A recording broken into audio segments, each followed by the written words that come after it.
Thank you, Deputy Speaker. It was very interesting to hear the member for Herbert waxing lyrical there, but not once during her contribution did she say, I support the mine and I support the workers in my electorate.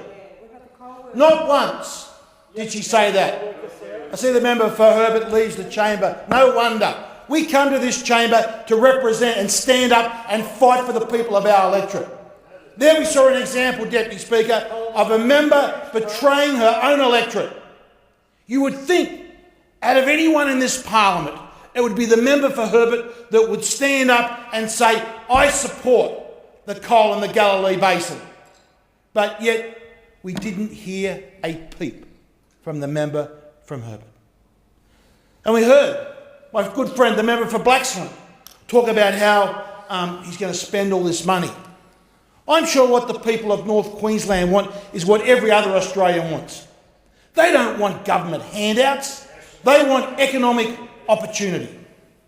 And that's what that coal basin provides, Deputy Speaker. It provides those people with economic opportunity to create real wealth, to pay royalties into the Queensland state government, to get payroll tax into the federal government, to get company profits into the federal government that pays for all those things that we need. And yet we have the Labor Party coming in, turning their back on the economic opportunities that they offer their constituents. Now, Deputy Speaker, we hear so much from the Labor Party members about how there's no demand for this coal. There's no demand. Well, let's just look at a few figures. Currently around the world, there are 467 coal plants under construction in 35 nations. There are a further 903 in 50 nations. Now, they'll hear the member there talk about it wrong. Now, that is coal plants. Now, it is true, Deputy Speaker, that some of those numbers, it might be a generator in one coal production plant. So we know in China, for example, the 220 under construction equate to about 20,000 gigawatts of electricity, Deputy Speaker. We're talking about the equivalent of 100 Liddells, under construction in China today. We've just seen information released from the Middle East. They've got 44 gigawatts of electricity capacity under production. That's twice Australia's existing capacity. They are building coal plants even in places like Dubai, Deputy Speaker. The recently announced Hassan coal plant, a $2.3 billion investment in the Middle East in Dubai because they know that they can have coal. We look at even the recently released, Deputy Speaker, only a few days ago, we had the Resources and Energy Quarterly. And what do they say about thermal coal? Quote, prices have pushed higher as strong demand dominates the market.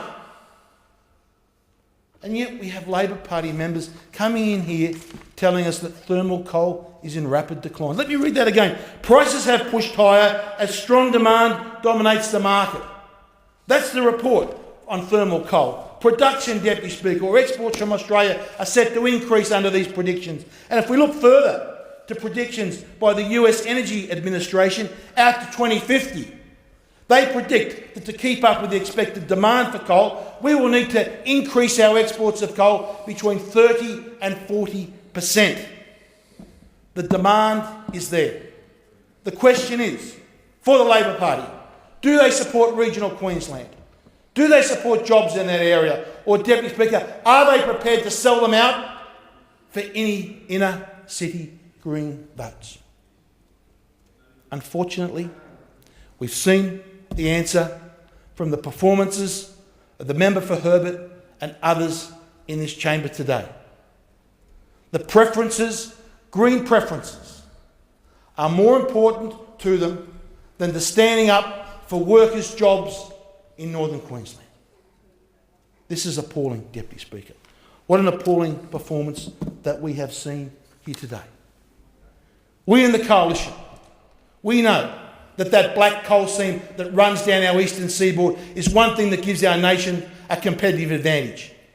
And if a project has all the environmental approvals in place, Deputy Speaker, it should be supported by both houses of this parliament, especially when it will create jobs and it will create real wealth in this nation.